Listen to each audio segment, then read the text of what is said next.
Fatherhood for the Rest of Us with Brandon Handley. Because you're already great at everything else, why not fatherhood too? Hey there, and welcome to Fatherhood for the Rest of Us. This is Brandon Handley. I am the creator and founder of Fatherhood for the Rest of Us.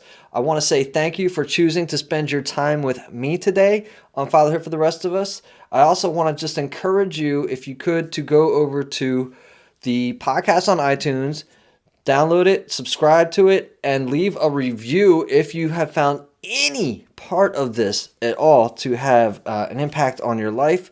That will help others to find the show and listen to it and get the same type of enjoyment that you are out of it. Also, if you are a father and if you're looking for a place that you can go celebrate fatherhood or perhaps even share some struggles and get some advice or find some like-minded men, I strongly encourage you to stumble on over to Fatherhood for the Rest of Us, the private Facebook group, and ask to join. I'll let you right in. That's going to do it for right now, guys. And please stay tuned for today's podcast. 3, 2, 1. Hey there, Fatherhood for the Rest of Us. I'm on with Alex Guillén today. And Alex is special to me for one reason. One, because I know him and have met him in person, and that always makes people special. But Alex and I met at an event in Cincinnati last summer. And I think it's only been like 8 months. It feels like a lifetime ago, Alex. But we met at Sam Crowley's event, and you have helped Sam Crowley run his sales funnel. You do sales funnels. You do click funnels, but you help people with marketing. You help them really get the results. You help them build their brand, establish themselves, and really help each other out. And that in itself is awesome. You gave a wonderful presentation, and you also shared this amazing story of kind of how you got to be where you are today, like how not even just the business, but in the United States of America. And I don't think there was a dry eye in the house when we were all done. When it was all said and done, it was just like, that was awesome, Alex. I love you, man. Okay. And it was awesome. So I wanted to share that with the rest of the fatherhood group here, because it's beyond inspiring. It's all heart, and it's all just it's beautiful. If I can say that's another man, I think I can, because I just did. Yeah. It's all good. So before we even get started, what can I help you celebrate today, Alex? What kind of awesome things are going on for you today? Oh man, awesome things. Well, I got a lot of cool, amazing projects, and I'm taking on new clients as well. So one of them actually happens to be in the cannabis sector, so that's a fun one.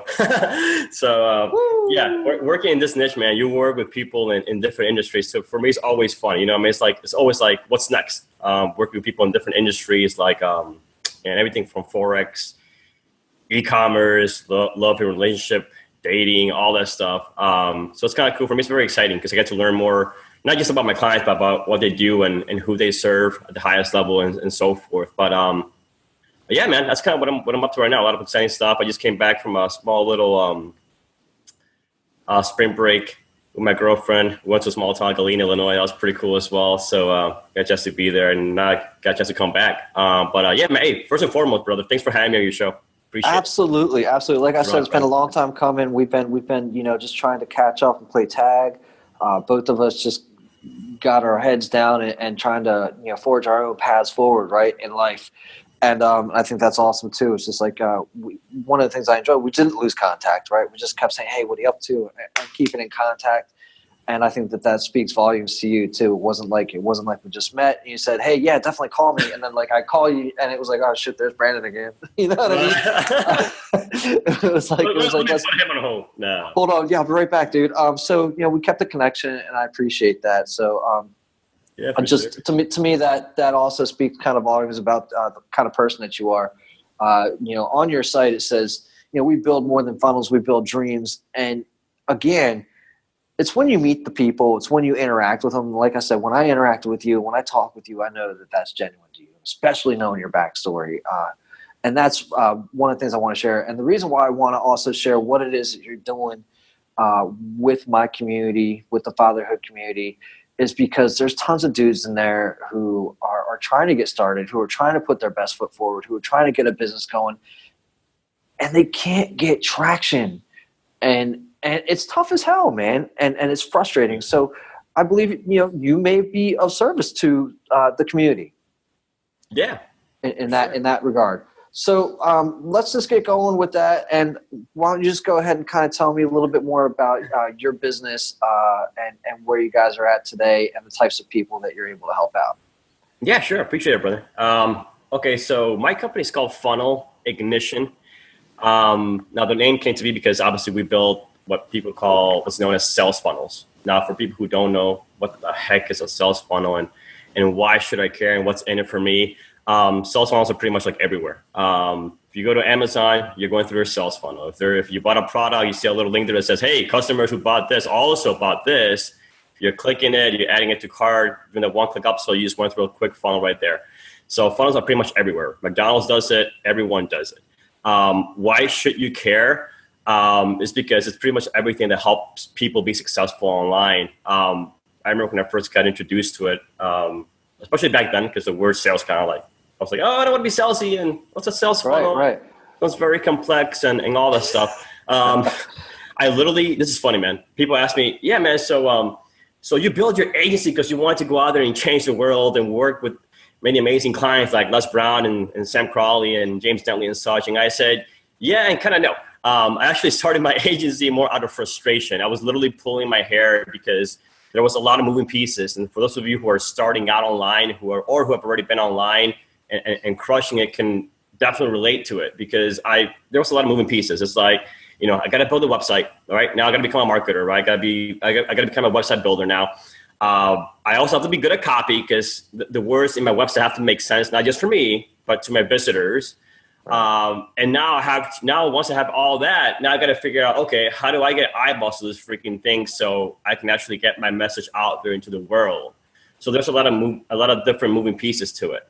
So learning each one and bringing in people from, in different sectors, I was kind of like going nuts. So I built my agency more out of frustration because I wanted to sort of, sounds a little cliche, but kind of like crack the code, figure out how all these things, could essentially work together. So we built it more out of frustration. So I built an in-house team and also a virtual team to kind of just have kind of like that, I call it kind of like that one-stop shop, if you will, where you can come in and literally do everything. So when I say everything, I mean everything, dude, from building your website to, hey, listen, I have a digital product I want to bring out to the masses, a training, we built that too. And then from traffic, how do I get people to my site, from either both paid traffic on Facebook to even organic strategies to get people into your site and essentially into your funnel.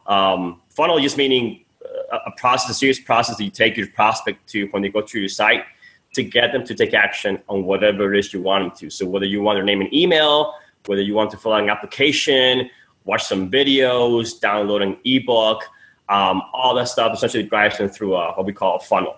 A triangle, you funnel them in, you bring all the prospects down, eventually it trickles down to a good qualified prospect that turns into a customer.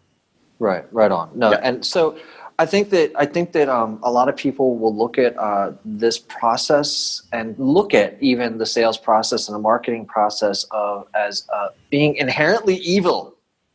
And kind of like you did, right? Like you looked at it and you're like, I don't want to be all salesy, man. I want to help people. I want to give people something very useful and valuable. And I have something. How the hell can I get it in somebody's hand? Not just to make money, but to be of service to other people. Right. So, and I think that's kind of like there's a stumbling block there. So how do you teach people that, listen, sales and service are kind of a real, they're tightly intergrained. What you're trying to do isn't literally, are you literally trying to rip people? You're not trying to rip people off. You're trying to get them what you know that they could use in their lives. How do you get people past that hump, Alex? Yeah, and that's a very good question. I got over that big hump, man, when we essentially, we were good at marketing, we were good at getting leads, but we were awful at actually enrolling people, right, through a sales conversation and so forth. Mm-hmm. So once we hire a sales trainer, we got really good at it. My biggest breakthrough was really figuring out that, nothing ever, nothing ever comes to be without a sale. Everything starts after the sale is made. So if you're watching this, you're either, working for someone or you're an entrepreneur, you're in your own business, but at the end of the day, you're doing two things. You're either selling a product or a service or both. So, and nothing ever starts after, before a sale is made, nothing starts, right? So after a sale is made, it's really where the magic happens, where you go in there and you start serving your clients with delivering the goods. So my biggest thing for me was figuring out, how can I do it without being salesy? Right. And the funny part is, dude, it's called a discovery session, AKA sales call, for a reason, because you are going to sell them something. So when you realize that you're bringing real true value to your marketplace, it's going to help them make a difference. So if you're a relationship coach, you're going to help them, solidify the relationships, maybe even save their marriage. What does that mean to the other person? And so, and they won't be able to get a taste of that unless a sale is made. So either assuming that they are the right prospect, a sale is going to happen either way, whether you look at it or not. Think about this. I'm on a phone call. I'm either going to close you on why you should work with me and enroll in my program, or you're going to sell me on why you shouldn't do business with me. Right. So somebody's gonna close a sale there. So the question is, who is going to do that, right? So yeah. And so we've got the discovery session. Let's talk a little bit more about your funnels, though. Okay. So sure. I really want people to try to reframe the thought process of what a sale is, right? Just in terms of really trying to let loose and shake loose that white, belt, plaid jacket wearing sales guy into you are a salesperson, and what you're selling is a service. What you're selling is a product that you are hoping that the other person utilizes and finds more value out of than what they paid. Is that about right? That's about right. Correct. So I mean, we're not going in there to as salespeople. We're not going in there to sell something shammy, right? We're not like trying to scam them. We really believe in what we have to offer, right? Correct. And if you come at it like that, you're not an asshole. No, not at all. Right? Like it's, and I think that's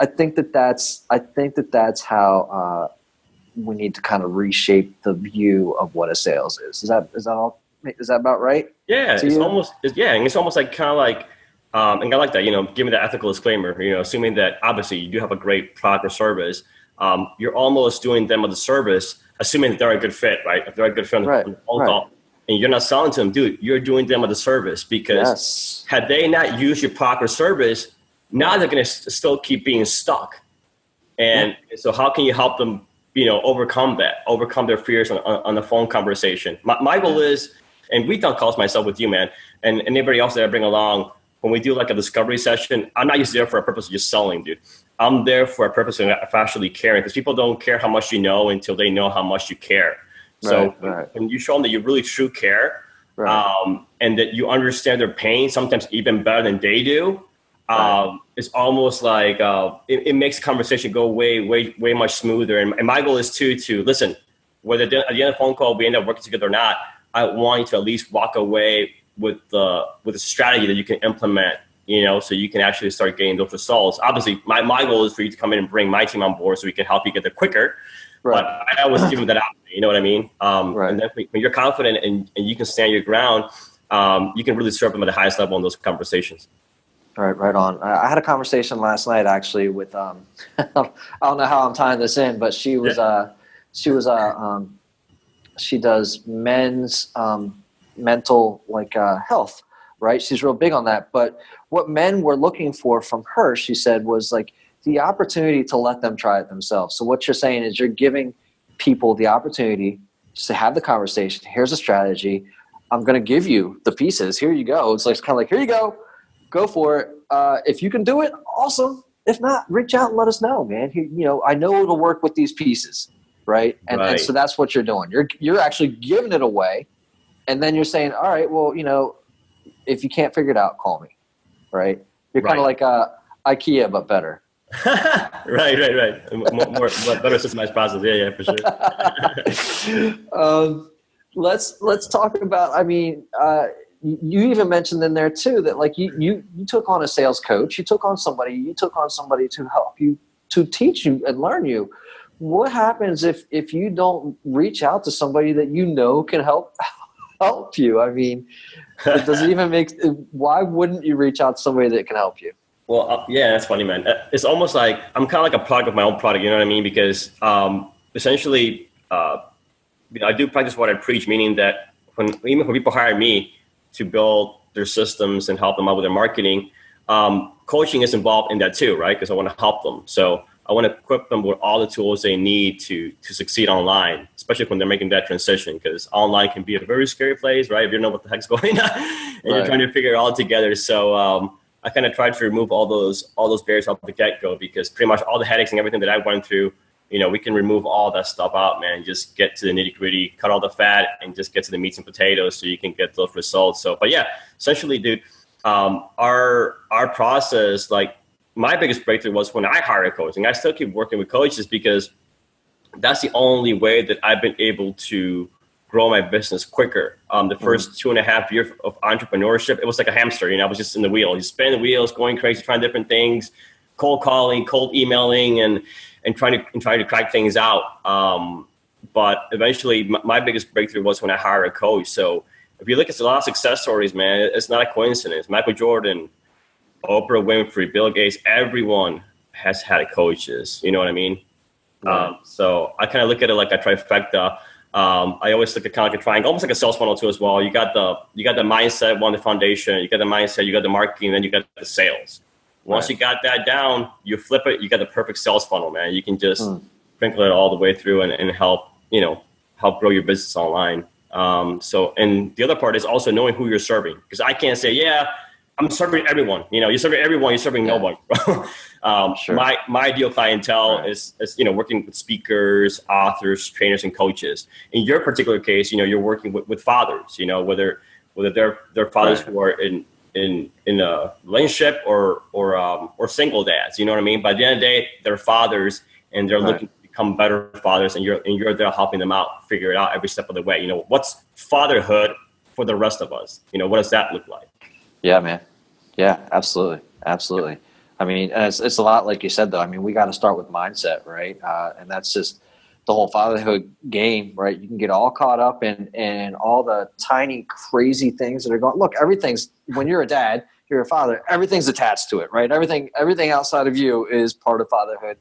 And once you kind of get that mindset right, like it erases so much stress and crap that you normally focus on. So I love that mindset is also part of like, leads into the marketing strategy, right? Like, and all this other stuff. What is like one of your heart, to your heart success stories that you'd love to share? Success stories. Sure. So, well, when I started online, on our first, actually, we were working on a webinar. I remember, okay, we were trying to figure out, how to sort of crack the code with webinars, and it was one of our first ones actually that we were doing, and it was for a real estate celebrity. I'm trying to debate whether I should say the name or not, but I'll just leave it as that she was on the HGTV show, The Property Shop. Just leave it at that. Very successful, and we were trying to figure out how to help her crack the code when it comes to webinars, through a seminar online, how to get more sales. So on our first, and I'll not forget this, dude, it was like the first like sense of a really, really good accomplishment, because we rocked it out. First webinar, she did it before we came in. It was total fail. But on the second webinar, when we came in, we set up all the strategies and everything. We helped her pre-sell some programs in there as well. So the first webinar we did, it was like, I remember we got like 53 sales at $497. So it was like her first like 26K day. Wow. And she made it with like the first hour. And I was like, I think we're onto something here, right? So all those trainings and all those failures that we went through along the way, all of a sudden started stacking up. So I always like to share that first story, because I'll never forget about it. It's almost like kind of like your first sale. You know what I mean? You never forget your first like sales conversation. You're like, man, that's so cool. Right. Alex, I got a question. Did it cost her $26,000 to work with you? No, not back then, at least, because back then, not back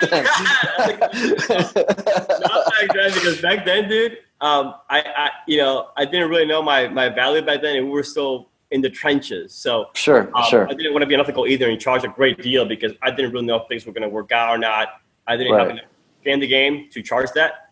But now looking back at it, I probably could have charged a little more. So she got an amazing return on value working with you. That's what you can say then. Yeah. Yeah, for sure. And then the same thing, I brought in other clients and we started getting more success stories. You know what I mean? So yeah. you found a process that worked and you've been able to replicate it. Pretty much. That's awesome, dude. That's awesome. What's the kind of secret to that success? Do you have any piece of the secret sauce that you would divulge to anybody out there trying to get themselves going? Yeah, sure. Yeah, I can share it totally. And you see these a lot, obviously depending on who you follow online, but I don't know if you've probably seen those ads of people kind of, especially in my niche, right? Working a lot with coaches, speakers, trainers, service-based provider. A lot of people are saying, hey, let me show you this 3-step system, right? It's allowing me to enroll clients, it's allowing me to bring in more leads.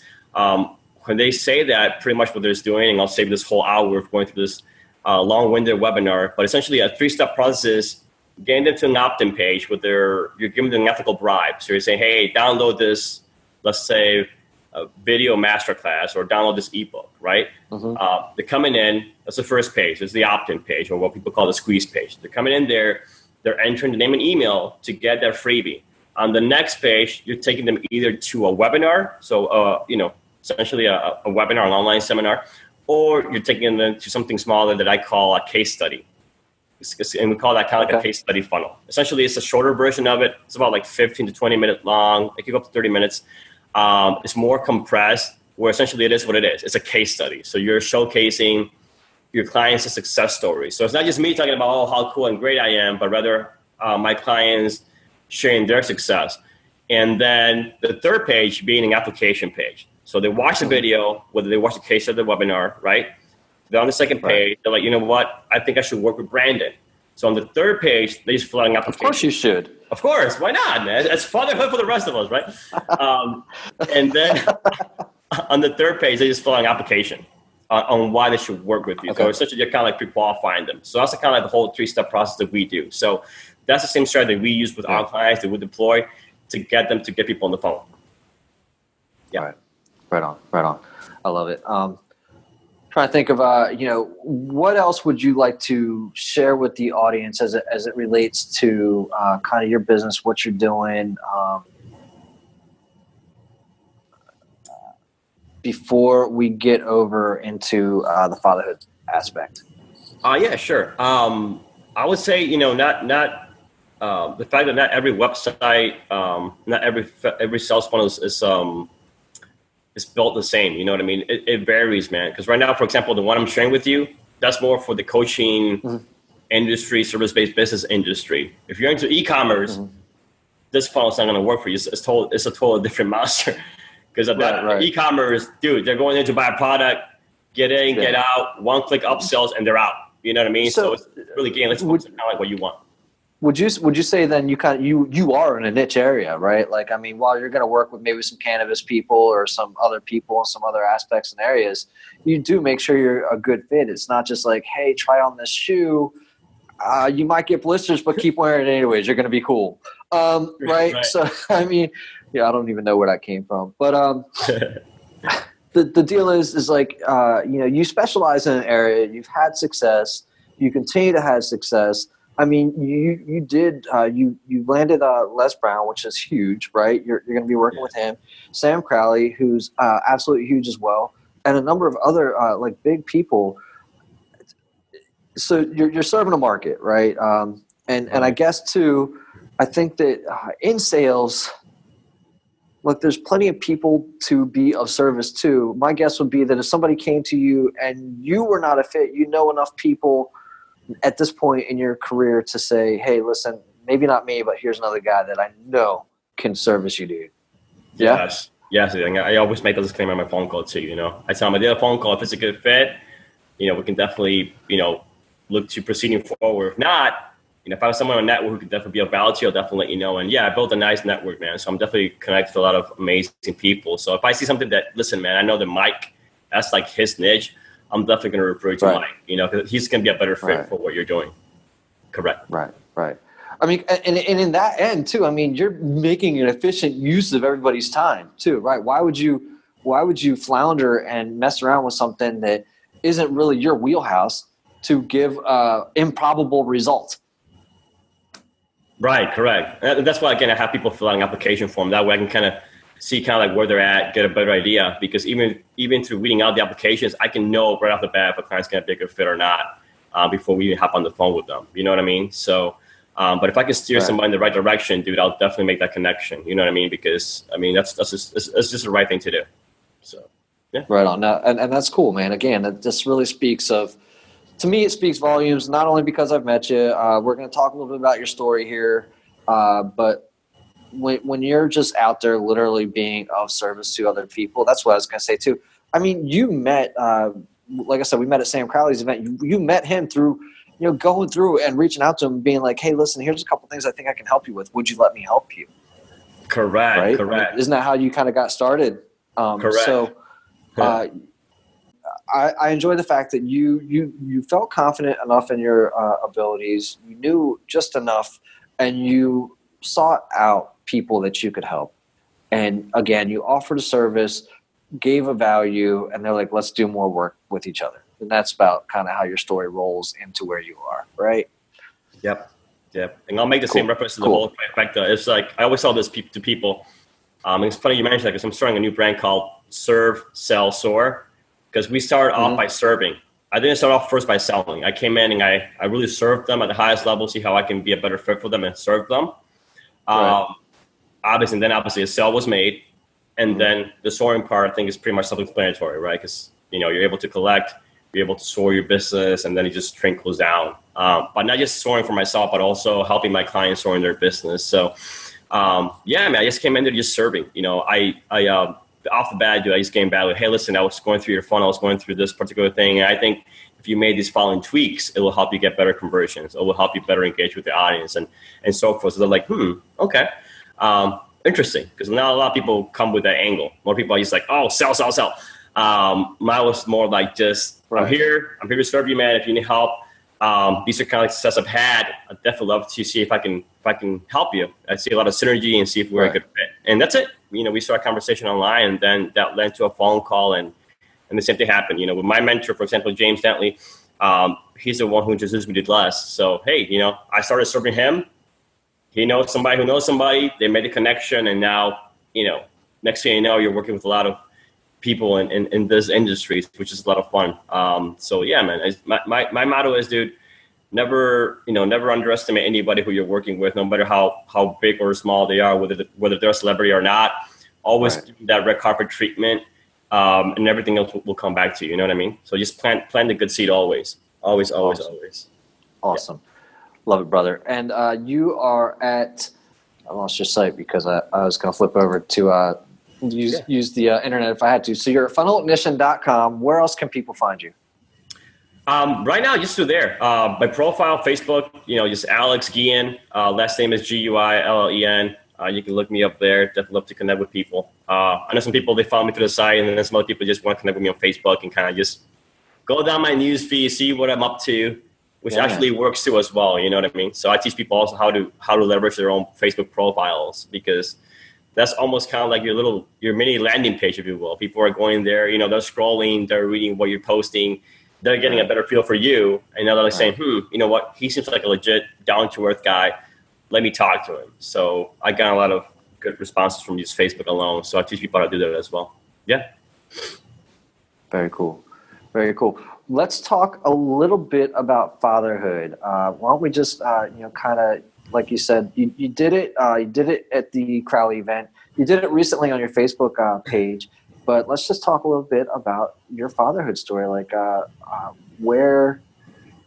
let's just talk about that. I mean, I don't know how you want to start that, because I kind of know the story, but I would love to share it and just to start and jump at it wherever you want. You know what we're talking about. Yeah, sure. And I'll give you kind of like we spoke about this earlier, but I'll give you guys kind of like the Cliff Notes version of it because it's a very, very long story. I can almost write a book about it, which I will someday.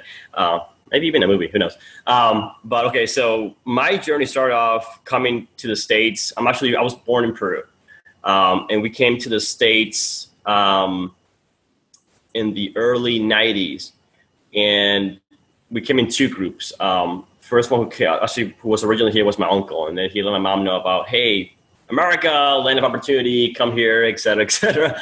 So during that time, Peru was going through a lot of different, a lot of setbacks. There was a lot of crime. The mafia was there. Children were being abducted. Their organs were being trafficked in the black market. It was just a tough place to be. So my mother said, you know what, I want a better future for my children. So let us come to America and explore and see see how we can do that.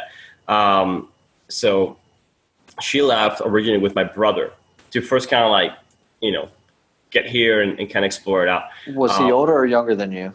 My brother older, so I'm the youngest. Yeah, Okay. yeah, we're like 11 years apart. Okay. And so when they went, and granted, keep this in mind, coming from Peru, right? It wasn't like a one plane ride straight from Peru, South America, straight to the U.S. It wasn't. They literally took a long way there. However, they got there quicker than we did, by means of obviously taking planes and so forth. But they literally had to cross the border and make it to the U.S. Now, when they finally made it, they started working in a car wash, and then that was the point where they were essentially working in a car wash to send money to help us come. Now, when I say us, I mean my father, my sister, and myself. During that time, I was about 6 or 7 years old. Okay, so you see me, a child, literally a child. Right. So we came in the second batch, if you will, of groups, and we were with a group of about 25 people. Long story short is, out of those 25 people, the only ones who actually made it was my dad, my sister, and myself. Wow. So the journey was interesting. We went through countries like Colombia, Mexico, Guatemala, some by foot, some by plane, some just on boats. It was a hell of a ride. And you can only imagine the stress that my mother went through, not knowing, man, am I going to see my child? Am I going to see my husband? Am I going to see my daughter? Right. Right. Because what'd you say? Like the three of you out of 25, those aren't really awesome odds, dude. They are not really awesome odds. I mean, there was a point in the story too. I don't know if you're gonna get to it or not, but like, you were basically left on an island to die. Yes. You were left on an island to die. And my other question, I mean, did you have like traveling money? I mean, how does even that work? Because you're going from country to country, you're trying to get in and out. Do you have like to buy a route ahead of time and just hope that like that guy's legit? Right. And then it's like, by the time you get to the States, let's say you finally get here, let me know if I'm jumping way ahead or anything like that too, to a certain spot. Cause, I know you want to give the abridged version. But I mean, but you guys, you lose contact with your dad for a little bit, right? Where does that happen? Yeah, that happened in Colombia. When our group kind of split, it happened in Colombia. So think about it, Peru, we're literally right next to Colombia. So drama already started like literally off the get-go. The first country we landed. And you're 6 years old. I'm 6 years old. Yeah, I'm a child, dude. So I'm kind of like scared. I'm like, I don't know what the hell's going on. I'm wondering, man, am I going to see my sister? Am I going to see my dad? What's going on? When we were on the speedboat, it was in a very dark, gloomy night.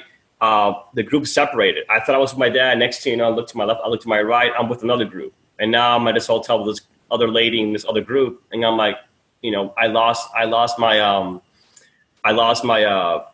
my sister and my dad. Like, where are they? And then later on, I found out that actually they got detoured. My dad, I think, lost one of his sandals, came off, and then his foot ended up, essentially being cut through a rock. Because he landed, he got off the speedboat, and he cut his foot, and he's with my sister, and then cops are coming, so we had to like diverge. So it was pretty intense. So at that point, it's like you're kind of, things are happening too quick, man. You can't even think about it. You just have to just act and get there. So I'm just grabbing on to whoever I can because I'm a child. I can only run so fast. I can only move so quick.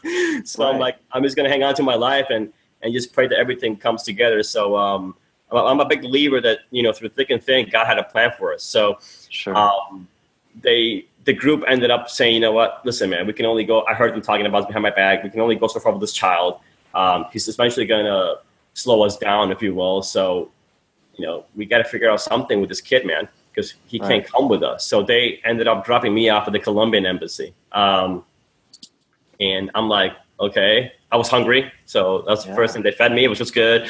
Then I was like, yeah, I'm from Peru. I'm not even sure if I had my passport on me, but I told them, I'm pretty much with my sister and my dad. I'm sure they're around somewhere. You have to connect me with them. So I spent some time there, and next thing you knew, I remember walking up the stairs. Somehow, some way, they through connection to work it out, they heard about me. So my dad and my sister eventually came to my rescue, and then we all got reunited. And I still remember that. And it was it was crazy because I remember, looking at the stairs and then seeing this like two little skinny legs walk up. And that was like my sister, you know what I mean? Right. So it was like, my dad and my sister was cool. So we got reunited. And then we just kept on the journey, man. Kept on the journey. Now your question was, we went through a set of different people. How do you go about it? We hire a couple of what we call coyotes, right? Not an actual coyote, but people that you pay to help you get from point A to point B in different countries. So we paid a couple. It'd be cool if you rode actual coyotes, that's it. Right? A big badge. But yeah, so we paid them. Some were cool, some were not so cool. Now, when I say not so cool, kind of goes a little bit to what you mentioned. One of the gentlemen had, after he took our money, he was going to leave us on an island where later on he kind of got remorse and felt bad because he saw that my dad had 2 kids. So he's like, I don't feel right doing this. He just fessed up to him and said, yeah, man, this island pretty much around noon, the water level just goes, beyond. So you can only do the math and kind of picture it. So I'm not going to leave you this island. However, I will leave you somewhere else. And you can kind of like figure out from that point on, you can make some connections and so forth. So that was kind of like another part of the story. Again, this is the Cliff Notes version because I know we don't have so much time. Yeah, man. So when we found out about that, it was like, wow.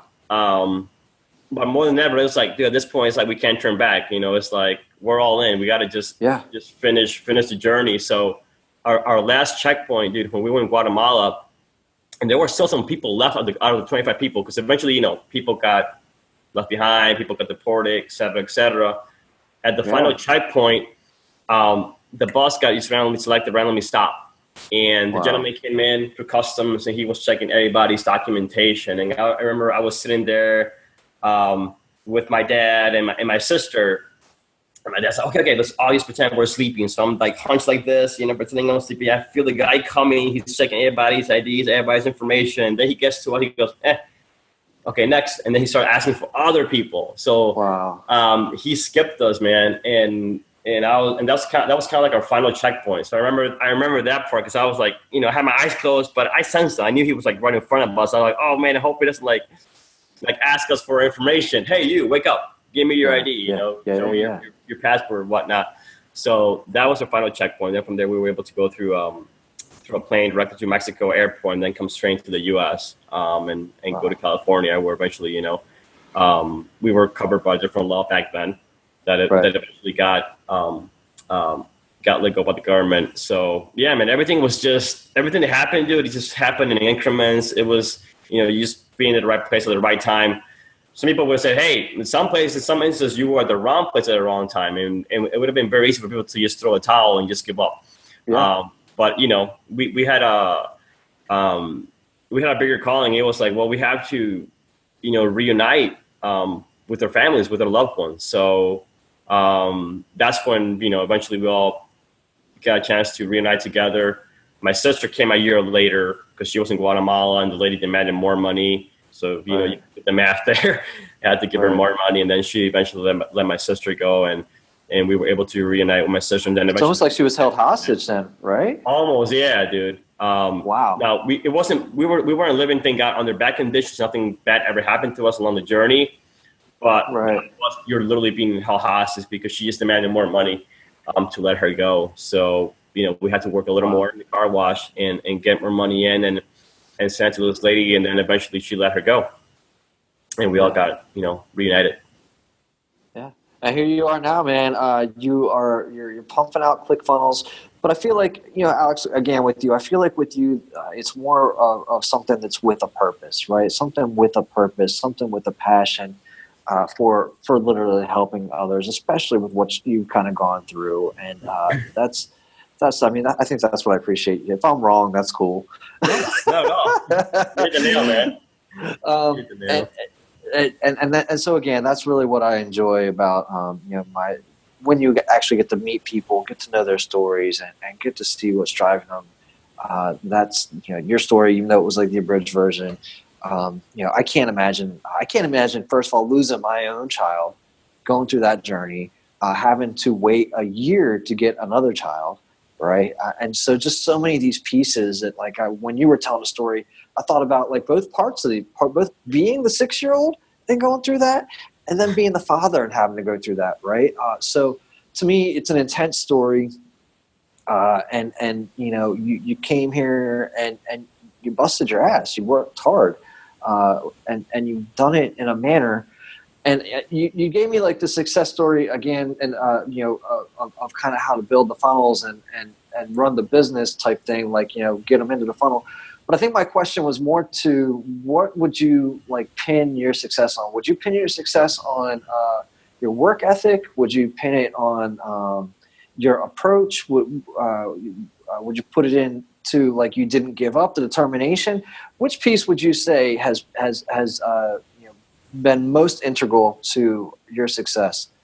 Oh yeah, sure. It's a very good question. I would say it's a combination of different factors, but one of the things that I realized, even when I was building the skill sets and getting really good at what I did, at the end of the day, dude, I can give Mike and I can give Ron the same tools to build a house.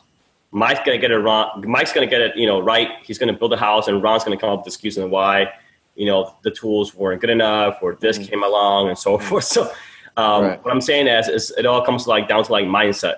So I had to do a lot of mindset, because I myself, even coming through this journey as a child, you can only imagine how emotionally scarred I was, because I spent a longer period of time even with my parents, living with my parents, because deep down inside I had to battle my own demons, just because I was really, really afraid. So when I came to this country, I remember, man, we go to the stores and everything. I'm like, and for a split second, dude, I would lose sight of my mom. I was like, Mom, Dad, where are you? I was so freaking paranoid, dude. Yeah, absolutely. It took me a while to get through that. And it was up until a trip I took to, it was a retreat I took to California that really helped me kind of like get down to the nitty gritty and really battle, battle my own demons, right? And things that were holding me back.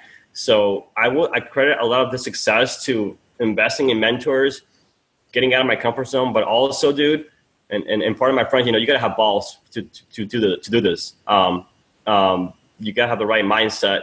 You gotta have the right work ethic, because no matter how skillful or good you are, if every day I'm out there hustling, waking up with that same mentality, kind of like the rents, essentially kind of like waking up like the rents do mentality, then you're not gonna get anywhere. Eventually things will catch up with you. So waking up, really being in tune with, what's your why? I know it's a little cliche. People are like, oh, what's your why? Like really, what is your why? And it goes beyond money. For me, it's about building freedom. It's about, like right now, I'm talking to you from my laptop. I am home right now, but I do travel a whole lot. So I am living the laptop lifestyle that I do preach. It's like some people are just there, preaching the dream and living the nightmare. But on the opposite hand, showing that, yeah, you can, live the dream and be successful at what you do and have fun at it. Now, my biggest breakthrough out of it was, and this goes beyond the money, by the way, because once I was looking really deep into it, okay, so why are you doing this? But why? And then I kept digging further and further and further. It was more because I just wanted freedom. I wanted to spend more time with my family. I had a mother who was sick. I needed to support her. And unfortunately, my job wasn't cutting it. I wasn't making enough. So through my mentor, I learned, well, listen, man, if you want to increase your prices, the answer is simple. Just increase your value. So I said, okay, how can I increase the value of what I'm doing now so I can, charge premium prices, work with fewer clients, make more income, which is the same thing that I show my clients, so they can, they can take their business to a whole new level. So that's essentially what I did. So for me, it's just the freedom. Now, going back to your question, it's really building a strong mindset, because no matter how, whether you're starting out or you're a seasoned pro, challenges always come, man. You know what I mean? Challenges always come left and right. So you got to have the right mindset to tackle those things. I think, and the same thing goes, even if you have a job, if you're reporting to your boss, you got your coworkers, different challenges come at different times, and you got to know how to, how to handle those things. Right. Yeah. Right. I love it, brother. I love it. This one's a little bit different than we usually do on Fatherhood for the Rest of Us, and that's okay with me. Are you a big reader, Alex? Do you read a lot while you're traveling? Yeah. Yes. What's been the book that's had the most impact on you in the past year, or the most impact overall? Yes. So since I travel a lot, actually I use this application. I don't know if you're familiar with this, called Audible. Yes. Yes, sir. Essentially audiobooks, right? So when I'm on the go and I can't be physically reading a book, I'm just listening to audiobooks. One of them was actually a big one that was actually referred to me by Adam, one of my other business partners. It's called Akatoli, The Power of Now. So the power of now is actually talking about, how you can really step into your power, and really the power of just being present. You know what I mean? Because some people are living the past. Right. Some people are living the future, but they're not living the now. For example, like me and you right now, we're having this conversation. Most people, when they're out there, they're having a conversation, they're on their phones, they're texting, they're out and about. And it's like almost like they're in their world, but they're kind of like avoiding the current now. So it's like, how can you be present? Because when you're present in the now, like me, you have this conversation and people are coming in and listening to it. It just creates this whole ripple effect. So, yeah. That's funny. Adam Walton? Yes, correct. Yeah. It's funny because he recommended that to me as well.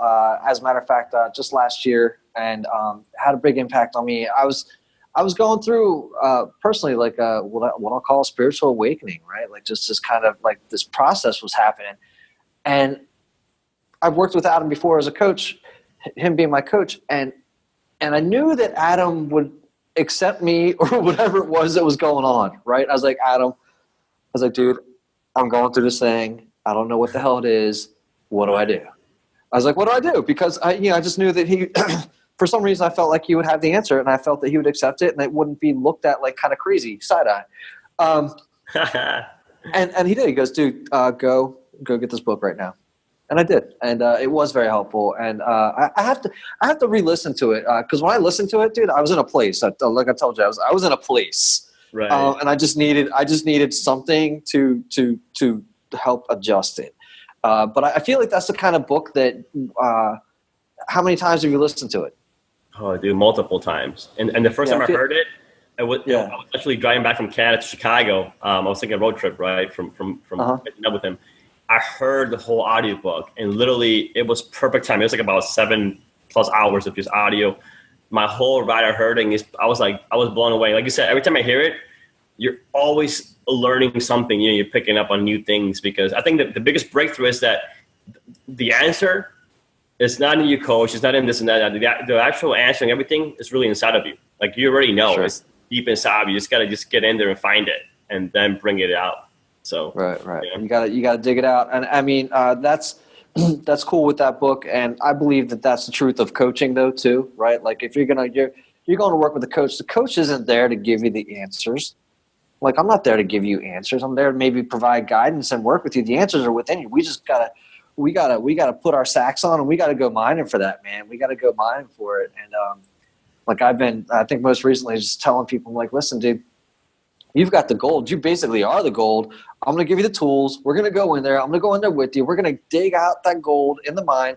And the beauty of it is a couple things. First of all, I don't get to keep any of it. That's all yours, brother. And second thing is that now you know where the mine is. You know, you've got all these things. It's like an endless resource. And like I'm going to roll on out, and you're going to keep going, being able to go back to that mine. You're going to be able to keep digging up all that gold. And I think that that's a big part of what coaching is about. Yes. Yeah, man. Correct. Definitely. What would you say? I mean, what does fatherhood mean to you? I know you're not a dad yet. But what does fatherhood mean to you? Not being a dad puts me in a different spot, right? But Sure. I do have a dad, and I'm not gonna say I've had the perfect dad or the perfect role model. But I think that every father, within what they can or cannot do, everybody has a story to share, right? About their father.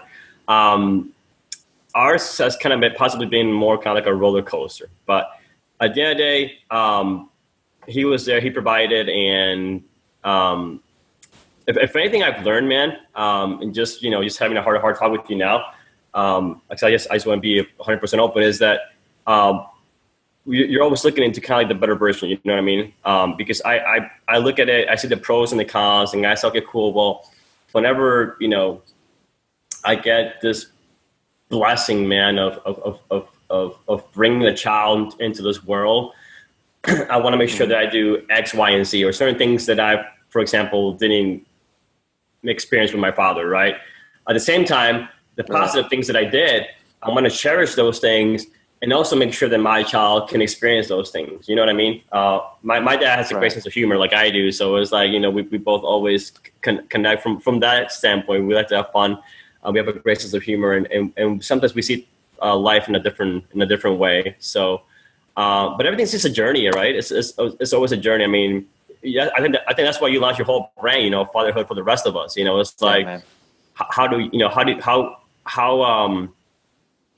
you, and not just be a better father, but be a better brother, be a better dad, be a better cousin, because your child, he's looking at you as you're his role model. You know what I mean? So he's like he's looking up to you, man. So it's like it's a big responsibility. So I think what you're doing is very key. It's very precious. It's a big niche for it, and people really need to really hone down into each father is different. Each father has a special gift to give to this child.